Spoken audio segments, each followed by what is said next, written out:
এই মুহূর্তে প্রায় 1,23,34,000 প্রায় আমাদের গবাদি পশু মজুদ রয়েছে। আমাদের চাহিদা কিন্তু আছে 1,02,00,000, প্রায় 22 লক্ষ গবাদি পশু আমাদের সারপ্লাস আছে উৎপাদন। সেজন্য আমরা বলেছি বাইরে পার্শ্ববর্তী দেশ থেকে আপনারা জানেন যে অনেক গবাদি পশু আসে, গরু আসে, সেই কিন্তু এই মুহূর্তে আমাদের প্রয়োজন নেই।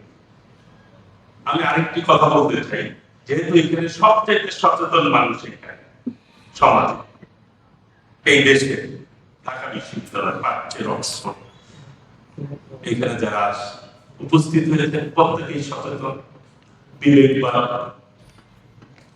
আপনাদের বিবেকের কাছে প্রশ্ন রাখতে চাই এবং যারা শুনছেন, যারা শুনবেন তাদের কাছে প্রশ্ন রাখতে চাই।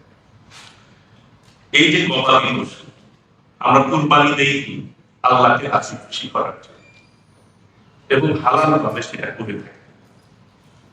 এই যে চোরাই পথে যে কুরবানির গরু আসতেছে, এটা অবৈধ পথ। যদি এসে থাকে, আমরা কিন্তু নির্দেশনা দিয়েছি যে বর্ডার এলাকায় কোনোভাবে যাতে এবার গবাদি পশু ওই পার থেকে না আসতে পারে, সেই ব্যাপারে সর্বোচ্চ পদক্ষেপ আমরা নিয়েছি। তারপরে যদি চোরাই গরুকে আমরা কুরবানি হবে কি হবে না, অবৈধ গরু কুরবানি হবে কি হবে না, এই ব্যাপারেও তো আমাদের সচেতন থাকা উচিত নাকি? আমরা যারা ক্রেতা তাদেরও কিন্তু এই ব্যাপারে সচেতন থাকা উচিত। আমাদের পর্যাপ্ত আছে আগ্রহ, আমরা দিন দিন এই সেক্টরে উন্নতি করতে পারি এবং আমরা এক সময় যেরকম বলতাম মাছে বাদে বাঙালি, আমরা বাংলাদেশের মানুষের চাহিদা পূরণ করে এই সেক্টরে সর্বোচ্চ রপ্তানি আয় করতে সক্ষম হব ইনশাআল্লাহ। এবং আমাদের এইখানে মাছ, মিষ্টি পানির মাছ অন্য যে কোনো দেশের চাইতে কিন্তু ভালো মাছ, সুস্বাদু। এবং গরুর ক্ষেত্রেও যদি বলি যে আমাদের গরু, দেশি গরু যেটি, সেটি কিন্তু খেতে খুবই সুস্বাদু।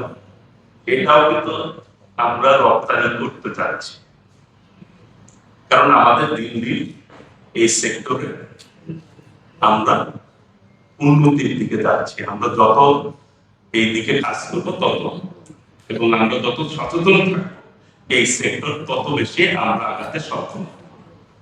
আমি আর সময় বেশি নিব না, এর মধ্যে আমাদের অনেকগুলি কাপ্তাই লেগে, যেখানে মাছের মূল আমরা ভালো মাছ পেয়ে থাকি, অনেক হালদা নদী, যেটি আমাদের মাছের পণ্যের চাহিদা মেটাতে হয়, সেটির ব্যাপারে আমরা কিন্তু পদক্ষেপ নিয়েছি। গত সপ্তাহে কাপ্তাই থেকে প্রায় 60 টন মাছ আমরা অবমুক্ত করেছি। আমরা কাজ করে যাচ্ছি। আপনারা মূল্যায়ন করবেন 2 বছর পর বা 3 বছর পরে, আপনারা কথা বলবেন যে সরকার পদক্ষেপে দেশে লাভ হচ্ছে না লস হচ্ছে।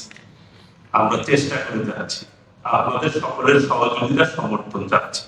যেভাবে আন্দোলনের সময় সহযোগিতা করেছেন আপনাদেরই সরকার, এদেশের জনগণের সরকার, যেটি আমাদের মাননীয় প্রধানমন্ত্রী বলেছে, করব কাজ করব দেশ সবার আগে বাংলাদেশ।